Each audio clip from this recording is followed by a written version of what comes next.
Hey everyone, welcome back to another episode of Language Learning Journeys. I'm Sarah, and with me is my co host Alex. How are you doing today, Alex? Hi, Sarah. I'm doing great. Thanks. Really looking forward to our topic today, the struggle to learn English. It's something so many people can relate to, and I'm excited to dive into it. Me too. Learning a new language, especially one as widespread and nuanced as English, can be incredibly challenging, but it's also a rewarding journey. So let's start with your story, Alex. I know English wasn't your first language. Can you share your experience with us? Absolutely. I grew up speaking Spanish at home. My first real exposure to English was in school, and let me tell you, it was tough. The grammar rules, pronunciation, and vocabulary seemed so different from what I was used to. I remember feeling overwhelmed and frustrated at times. I can imagine. What were some of the biggest challenges you faced when you first started learning English? One of the biggest challenges was definitely pronunciation. English has so many sounds that don't exist in Spanish, and vice versa. Words that look similar can sound completely different. I also struggled with grammar, especially verb tenses. In Spanish, we don't have as many tenses, so it was a lot to take in. Pronunciation can be really tricky. I've heard a lot of learners say the same thing. How did you overcome these challenges? Practice, practice, practice. I spent a lot of time listening to English speakers, repeating what they said, and trying to mimic their pronunciation. Watching movies and TV shows in English helped a lot too. For grammar, I took extra classes and did a lot of exercises. It was slow progress, but consistency was key. That's great advice.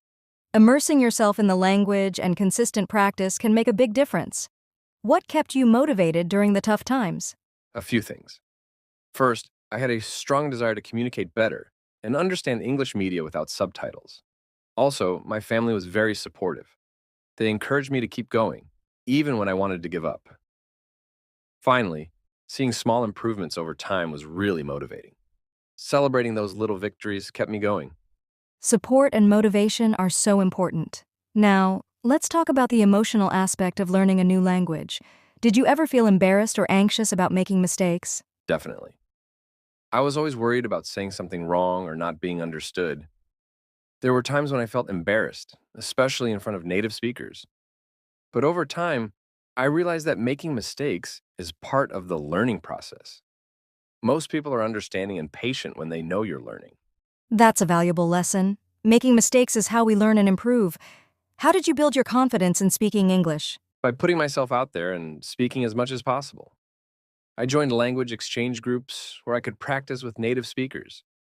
It was nerve wracking at first, but the more I did it, the more confident I became. I also reminded myself that perfection isn't the goal, communication is. That's such a positive approach. Engaging with native speakers and focusing on communication over perfection can really boost confidence. Do you have any tips for others who are struggling to learn English? Sure. First, be patient with yourself. Learning a language is a marathon, not a sprint. Second, immerse yourself in the language as much as possible.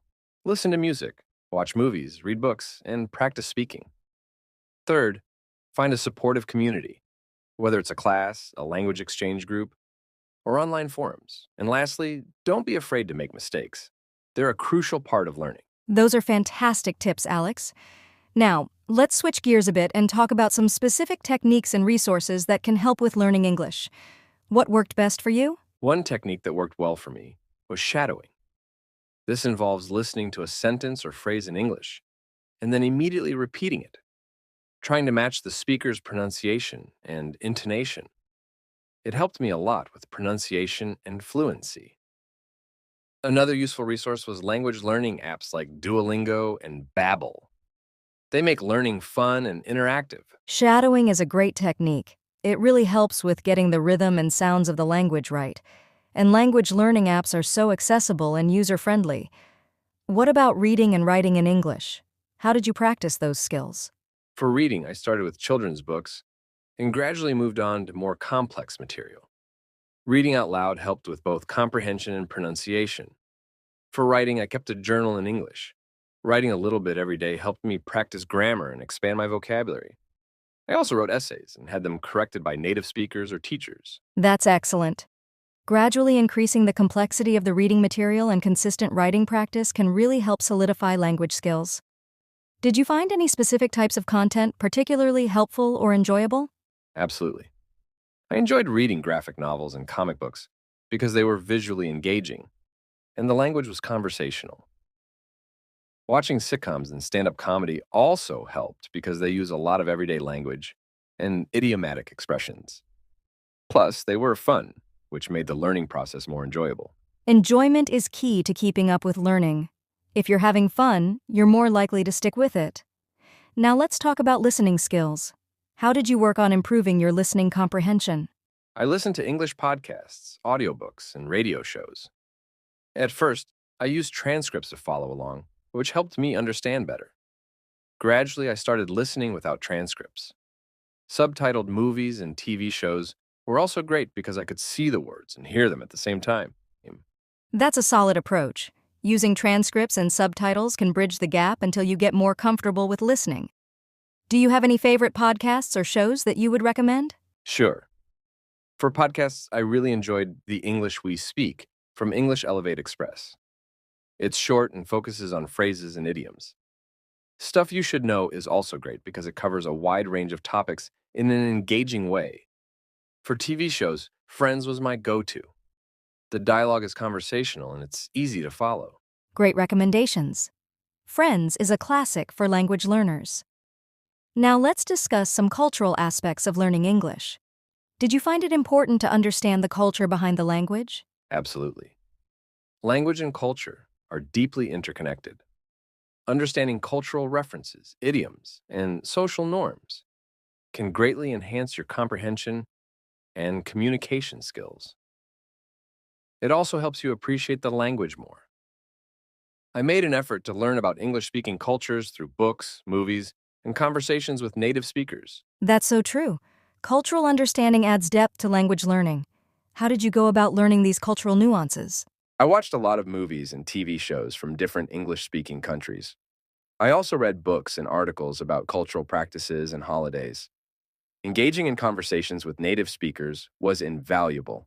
They could explain cultural references and customs that I didn't understand. Traveling to English-speaking countries, when possible, also provided firsthand cultural experiences. Immersing yourself in the culture can definitely provide a deeper understanding of the language. Let's talk about the role of formal education in your language learning journey. Did you take any English classes or courses? Yes, I took several English classes. They were very helpful, especially for building a solid foundation in grammar and vocabulary. The structured environment and feedback from teachers were invaluable. I also took specialized courses in business English, which helped me a lot professionally. Formal classes can provide that structured learning and professional guidance that self-study might lack. Did you find any specific teaching methods or materials particularly effective? I found interactive and communicative teaching methods the most effective. Classes that focused on speaking and listening through group activities and discussions were very helpful. Materials that included real-life scenarios, such as dialogues and role plays, made the learning more practical and relevant. Interactive methods can really enhance engagement and practical usage. Speaking of real-life scenarios, do you have any memorable experiences where your English skills were put to the test? One memorable experience was when I had to give a presentation in English at an international conference. It was nerve-wracking, but it also pushed me to improve my skills. Preparing for the presentation helped me learn a lot of new vocabulary and practice my public speaking. In the end, it was a great confidence booster. That sounds like a challenging but rewarding experience. Public speaking in a non-native language is a huge achievement.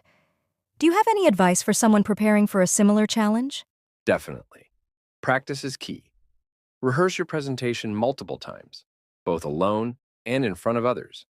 Record yourself to catch any pronunciation or grammatical errors. Also, try to anticipate potential questions and prepare answers in advance. Finally, focus on the message you want to convey rather than worrying about making mistakes. Solid advice. Preparation and practice can make a big difference. Before we wrap up, let's discuss some common misconceptions about learning English.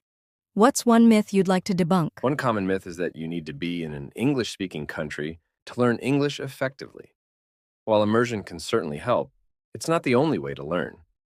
With the internet, you have access to a wealth of resources, online classes, language exchange platforms, and multimedia content that can help you learn from anywhere. That's a great point. Technology has made language learning more accessible than ever. Any final thoughts or encouragement for our listeners who are struggling to learn English? I'd say don't give up. Learning a language is a journey filled with ups and downs, but every effort you put in brings you one step closer to your goal. Celebrate your progress, no matter how small, and keep pushing forward. You can do it. Wonderful advice, Alex. Thanks for sharing your journey and insights with us today. And to our listeners, thank you for tuning in. We hope you found this episode helpful and inspiring. Remember, every struggle is a stepping stone to success. Keep learning, and we'll see you in the next episode of Language Learning Journeys.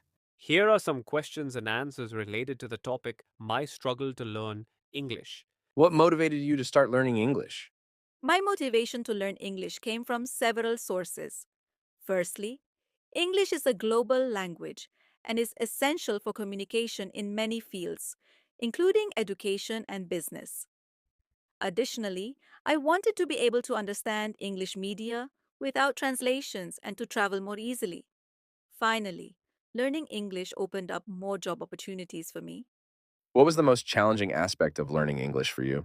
The most challenging aspect for me was pronunciation. English has many sounds that don't exist in my native language, and words that look similar can sound very different. Additionally, understanding and using idiomatic expressions was quite difficult at first. How did you overcome the difficulties with English grammar? I overcame difficulties with English grammar by taking extra classes, doing a lot of grammar exercises, and reading extensively. I also wrote essays and had them corrected by teachers or native speakers. Consistent practice and seeking feedback were key to improving my grammar skills. Can you share a specific strategy that helped you improve your English listening skills? One strategy that helped me improve my listening skills was watching English TV shows and movies with subtitles. At first, I used subtitles in my native language, then switched to English subtitles, and finally watched without subtitles. Listening to podcasts and repeating what I heard also significantly improved my comprehension. How important was immersion in your language learning process? Immersion was very important in my language learning process. While I couldn't live in an English speaking country, I immersed myself in the language through media, such as books, movies, and music. Joining language exchange groups and practicing with native speakers also provided a form of immersion.